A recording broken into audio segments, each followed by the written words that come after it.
साल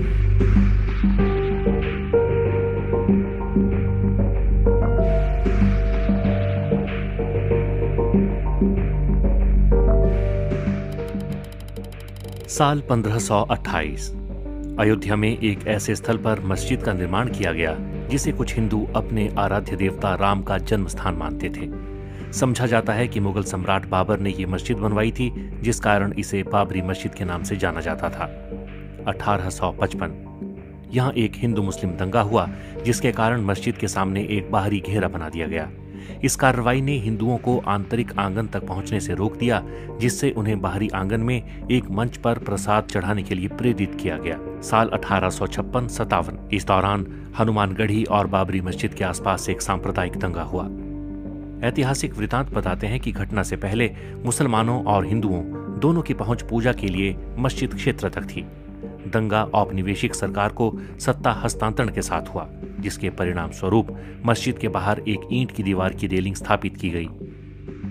1859 ब्रितानी शासकों ने विवादित स्थल पर बाड़ लगा दी और परिसर के भीतरी हिस्से में मुसलमानों को और बाहरी हिस्से में हिंदुओं को प्रार्थना करने की अनुमति दे दी।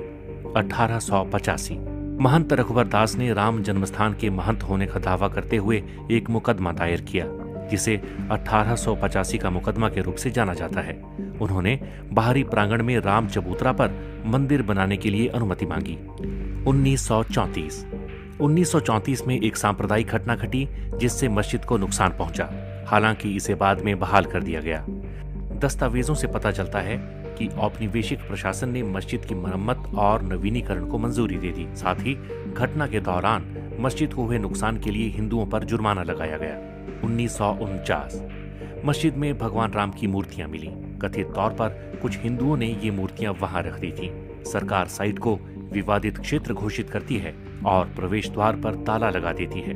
16 दिसंबर 1949 को के नैयर ने उत्तर प्रदेश के गृह सचिव गोविंद नारायण को बाबरी मस्जिद स्थल पर एक ऐतिहासिक मंदिर के बारे में सूचित किया। बाद में नैयर भारतीय जनसंघ के उम्मीदवार के रूप में लोकसभा के सदस्य बने।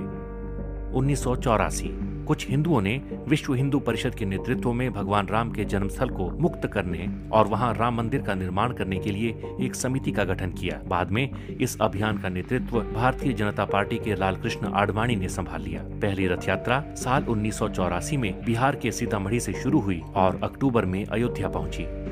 1986 जिला मजिस्ट्रेट ने हिंदुओं को प्रार्थना करने के लिए विवादित मस्जिद के दरवाजे पर से ताला खोलने का आदेश दिया। मुसलमानों ने इसके विरोध में बाबरी मस्जिद संघर्ष समिति का गठन किया। साल 1989 विश्व हिंदू परिषद ने राम मंदिर निर्माण के लिए अभियान तेज किया और विवादित स्थल के नजदीक राम मंदिर का शिलान्यास किया। साल 1990 विश्व हिंदू परिषद के कार्यकर्ताओं ने बाबरी मस्जिद को कुछ नुकसान पहुंचाया। तत्कालीन प्रधानमंत्री चंद्रशेखर ने वार्ता के जरिए विवाद सुलझाने के प्रयास किए, मगर अगले वर्ष वार्ताएं विफल हो गईं। लालकृष्ण आडवाणी ने आंदोलन के लिए समर्थन बढ़ाने के मकसद से गुजरात के सोमनाथ से अयोध्या तक रथ यात्रा शुरू की। इस बीच सांप्रदायिक दंगे भड़क उठे।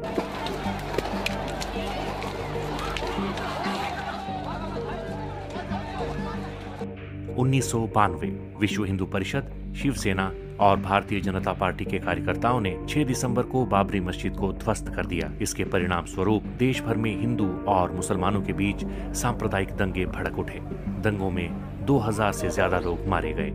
1993 नरसिम्हा राव सरकार ने लगभग 68 एकड़ भूमि अधिग्रहित करने के लिए एक अध्यादेश जारी किया। बाद में इसे एक कानून के रूप में पारित किया गया। फरवरी 2002 भारतीय जनता पार्टी ने उत्तर प्रदेश विधानसभा चुनाव के लिए अपने घोषणा पत्र में राम मंदिर निर्माण के मुद्दे को शामिल करने से इनकार कर दिया। विश्व हिंदू परिषद ने 15 मार्च से राम मंदिर निर्माण कार्य शुरू करने की घोषणा कर दी। 13 मार्च 2002 सर्वोच्च न्यायालय ने अपने फैसले में कहा कि अयोध्या में यथास्थिति बरकरार रखी जाएगी और किसी को भी सरकार द्वारा अधिग्रहित जमीन पर शिला पूजन की अनुमति नहीं होगी। केंद्र सरकार ने कहा कि अदालत के फैसले का पालन किया जाएगा। अप्रैल 2003 में इलाहाबाद हाईकोर्ट के निर्देश पर पुरातात्विक सर्वेक्षण विभाग ने विवादित स्थल की खुदाई शुरू की। जून महीने तक खुदाई चलने के बाद आई रिपोर्ट में कहा गया कि उसमें मंदिर से मिलते जुलते अवशेष मिले हैं। मई 2003 सीबीआई ने 1992 में अयोध्या में बाबरी मस्जिद गिराए जाने के मामले में तत्कालीन उप प्रधानमंत्री लाल कृष्ण आडवाणी समेत 8 लोगों के खिलाफ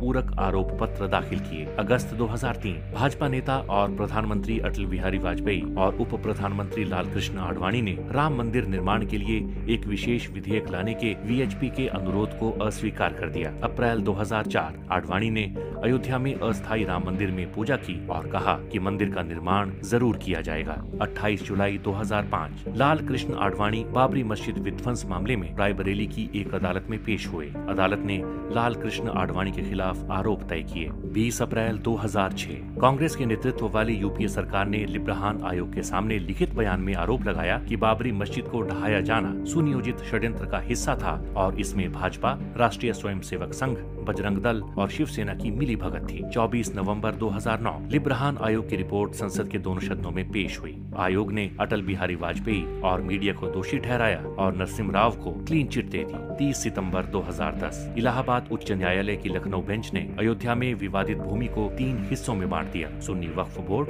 निर्मोही अखाड़ा और रामलला विराजमान को मुस्लिम और हिंदू वादियों के बीच 2:1 के अनुपात में 1/3 भूमि आवंटित की गई थी। 21 मार्च 2017 पूर्व मुख्य न्यायाधीश खेहर ने सभी पक्षों के बीच अदालत के बाहर समाधान का सुझाव दिया। साल 2019 में ही सुप्रीम कोर्ट ने पूरी विवादित जगह को रामलला को सौंपने का आदेश दिया। वहीं सुन्नी वक्फ बोर्ड को मस्जिद बनाने के लिए 5 एकड़ जमीन आवंटित की। साल 2020 5 अगस्त को राम मंदिर के लिए भूमि पूजन का कार्यक्रम रखा गया।